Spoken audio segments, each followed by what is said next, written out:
নমস্কার বন্ধুরা, আমি সোমা। আরও একটা নতুন ভিডিওতে তোমাদের সবাইকে স্বাগত। চলো দেখে নেওয়া যাক আমার আজকের এই রেসিপিটা। আজ আবারও একটা নতুন রেসিপি নিয়ে হাজির হয়ে গেলাম। আজ তৈরি করব একটা হেলদি ব্রেকফাস্ট রেসিপি। কোনো রকম মাখামাখি ঝামেলা ছাড়াই আজ তৈরি করব সবজি পরোটা। তাহলে চলো দেখে নেওয়া যাক আমার আজকের এই রেসিপিটা। একটা মিক্সিং বোলে নিয়ে নিলাম 1 কাপ ময়দা, তার সাথে দিয়ে দিলাম হাফ কাপ আটা, আর দিয়ে দেব 2 টেবিল চামচ চালের গুঁড়ো। আমি এখানে আটা ময়দা মিশিয়ে ব্রেকফাস্টটা তৈরি করছি, তোমরা চাইলে কিন্তু শুধু আটা বা ময়দা দিয়েও করতে পারো। এবার এর মধ্যে দিয়ে দিলাম হাফ চা চামচ লঙ্কার গুঁড়ো, স্বাদ মতো নুন, 1 চা চামচ দিয়ে দিলাম গোটা জিরে। এখানে নিয়েছি কিছু সবজি, একটা মাঝারি সাইজের গাজরকে গ্রেট করে নিয়েছি, হাফ ইঞ্চি পরিমাণ আদাকে ভালো করে কুচিয়ে নিয়েছি, একটা মাঝারি সাইজের পেঁয়াজকেও কুচিয়ে নিয়েছি, আর নিয়েছি 1 মুঠো ফ্রেশ ধনেপাতা কুচি। এবার অল্প অল্প জল দিয়ে একটা ব্যাটার তৈরি করে নেব। তবে প্রথমেই কিন্তু খুব বেশি পরিমাণে জল দিয়ে দেব না, একবারে অনেকটা জল দিয়ে দিলে এর মধ্যে কিন্তু লাম্পস তৈরি হয়ে যাবে, সেক্ষেত্রে ব্যাটারটা ভালো তৈরি হবে না। এইভাবে অল্প অল্প করে জল দিয়ে ব্যাটারটাকে গুলে নিতে হবে। দেখো আমি ব্যাটারটাকে খুব ভালো করে গুলে নিয়েছি। এবার এর মধ্যে দিয়ে দেব একটা ডিম। ডিমটা কিন্তু অপশনাল, তোমরা যদি পছন্দ না করো সেক্ষেত্রে স্কিপ করতে পারো, তবে ডিমটা দিলে পরোটার স্বাদগুলো খুব ভালো হয়। ডিমটাকে দিয়ে আবারও খুব ভালো করে ফেটিয়ে নিলাম। তোমাদের একটু দেখাচ্ছি যে ব্যাটারটা কীরকম হবে। দেখো ব্যাটারের ঘনত্বটা এরকম হবে, খুব বেশি পাতলাও হবে না, আবার খুব বেশি ঘনও হবে না। এবার একটা তাওয়া গরম করে তাতে দিয়ে দিলাম 1 চা চামচ সাদা তেল। তেলটাকে ভালো করে তাওয়ার চারপাশে মাখিয়ে নিলাম। এবার ব্যাটারটাকে খুব ভালো করে নাড়াচাড়া করে 2 থেকে 3 হাতা এরকম ব্যাটার তাওয়ার উপরে দিয়ে দিলাম।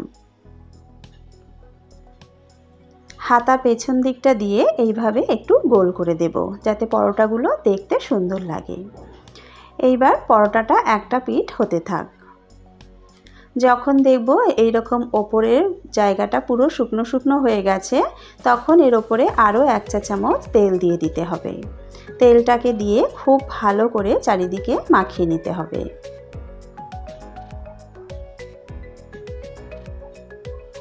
তেলটাকে খুব ভালো করে মাখিয়ে নিয়েছি। এবার পরোটাটা উল্টে দেব। স্প্যাচুলা দিয়ে এইভাবে একটু চেপে চেপে এই পিঠটাকেও মিনিট খানেক মতন ভেজে নেব।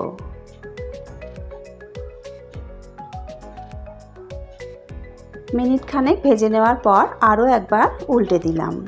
এইভাবে বারবার উল্টে পাল্টে দুটো পিঠ যতক্ষণ না পর্যন্ত লালচে করে ভাজা হয়ে যায় ততক্ষণ পর্যন্ত ভেজে নিতে হবে। আর এইভাবে যদি একটু চেপে চেপে ভাজা যায় তাহলে কিন্তু বেশ সুন্দরভাবে ভাজা হয়। দেখো পরোটাটা কি সুন্দর দুটো পিঠ ভাজা হয়েছে। এবার নামিয়ে নেব।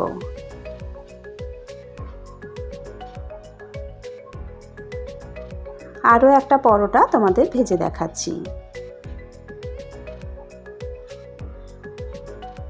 তবে ব্যাটারটা দেওয়ার সময় প্রত্যেকবারই কিন্তু ব্যাটারটাকে খুব ভালো করে নাড়াচাড়া করে একবার মিশিয়ে নিতে হবে, কারণ তা না হলে তলাটা ভারী হয়ে যেতে পারে।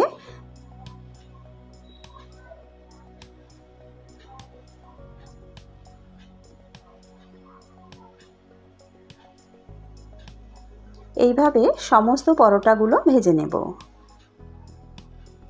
সকালবেলা যদি সময় কম থাকে তাহলে এই রকমভাবে কিন্তু খুব সহজেই সবজি পরোটা বানিয়ে নেওয়া যায়, আর খেতেও কিন্তু খুব ভালো লাগে। পরোটাগুলো আমার সব ভাজা হয়ে গেছে। আমি এখানে টমেটো কেচাপ আর একটা গ্রিন চাটনি দিয়ে সার্ভ করছি। গ্রিন চাটনিটা কিন্তু ধনেপাতার চাটনি। পরোটাগুলো দেখো কত সুন্দর নরম হয়েছে। একটা পরোটা আমি তোমাদেরকে ছিঁড়ে দেখাচ্ছি। আমি এখানে সবজি পরোটা তৈরি করার জন্য যে সমস্ত সবজি ব্যবহার করেছি সেগুলো কিন্তু সারা বছরই পাওয়া যায়, তাই এই সবজি পরোটা খাওয়ার জন্য আমাদের কিন্তু শীতকাল পর্যন্ত অপেক্ষা করতে হবে না। যে কোনো সময় আমরা এইরকম সবজি পরোটা তৈরি করে কিন্তু খেতে পারি, আর খেতে কিন্তু খুব ভালো লাগে। আশা করি আমার আজকের এই রেসিপিটা তোমাদের ভালো লেগেছে। যদি রেসিপিটা ভালো লেগে থাকে তাহলে অবশ্যই কিন্তু রেসিপিটা একবার বাড়িতে ট্রাই করো। আর বাড়িতে ট্রাই করলে খেতে কেমন হয় কমেন্টস করে আমাকে জানাতে কিন্তু ভুলো না।